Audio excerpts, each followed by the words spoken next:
আর্জেন্টিনার ম্যাচ ঘিরে আবেগের বিস্ফোরণ ছিল ঢাকা বিশ্ববিদ্যালয় টিএসসিতে। নীল সাদা জার্সি আর পতাকায় সেজে ওঠা পুরো এলাকা পরিণত হয়েছিল একখণ্ড আর্জেন্টিনায়। বিস্তারিত জানাচ্ছেন নাজমুল ইসলাম। সন্ধ্যা গড়াতেই টিএসসি মুখী হতে থাকেন হাজারো ফুটবল প্রেমী। খেলা শুরুর আগেই তিল ধারণের ঠাঁই ছিল না পুরো এলাকায়। গায়ে প্রিয় দলের জার্সি, হাতে পতাকা আর মুখে বিজয়ের প্রত্যাশা, সব মিলিয়ে উৎসবের আবহ ছড়িয়ে পড়ে চারদিকে। জিতবে আবার জিতবে প্রিয় দল আর্জেন্টিনা, জয় হবে হবে জয়, খুশিতে বাঁচি না। বিশ্বকাপের রোমাঞ্চ উপভোগ করতে বন্ধু, পরিবার ও স্বজনদের নিয়ে টিএসসিতে আসেন নানা শ্রেণী পেশার মানুষ। বড় পর্দার সামনে জায়গা না পেয়ে অনেকে বসেন ফুটপাতে, কেউ বা গাছের ডালে। তবুও খেলা দেখার আগ্রহে ছিল না কোনো ভাটা। স্ত্রী, ছেলে মেয়ে আজকে সবাই টিএসসিতে আসছে খেলা দেখতে।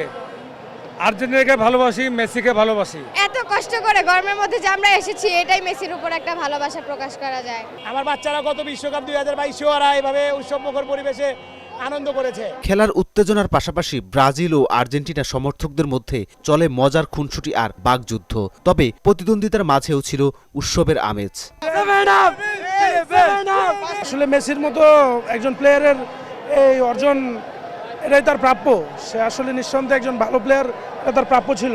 অন্যদের মতো চাপা মারি না, যা বলি 100 করে দেখাবো ভাই। সবচেয়ে বেশি ভালো লাগতেছে মেসির খেলা দেখে। মেসির জাস্ট প্রথমে পেনাল্টিটা মিস না করলেই হয়তো আরো ভালো লাগতো। ম্যাচের ভাগ্য নির্ধারণ করে দেন লিওনেল মেসি। তার জোড়া গোলে আর্জেন্টিনার জয় নিশ্চিত হতেই উল্লাসে ফেটে পড়েন সমর্থকেরা। বিজয়ের আনন্দে স্লোগান, করতালি আর আনন্দ মিছিলে মুখর হয়ে ওঠে পুরো টিএসসি। অন্তপক্ষে 3টা তো হইতোই, বাট কয়েকটা মিসের কারণে আর মেসির পেনাল্টি মিসের কারণে হয় নাই। বাট যাই হোক, আলহামদুলিল্লাহ 2টা হইছে।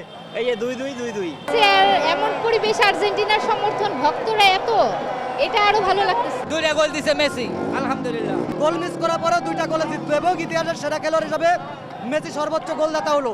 মেসির জোড়া গোলে আর্জেন্টিনার ঐতিহাসিক জয়ের আনন্দে রাতভর উৎসবে মেতেছিলেন সমর্থকেরা। ফুটবল যে কেবল একটি খেলা নয়, বরং এটি মানুষের আবেগ। টিএসসির এই জনসমুদ্র যেন সেটি আবারও প্রমাণ করল। নাজমুল ইসলাম, মোহনা সংবাদ, ঢাকা।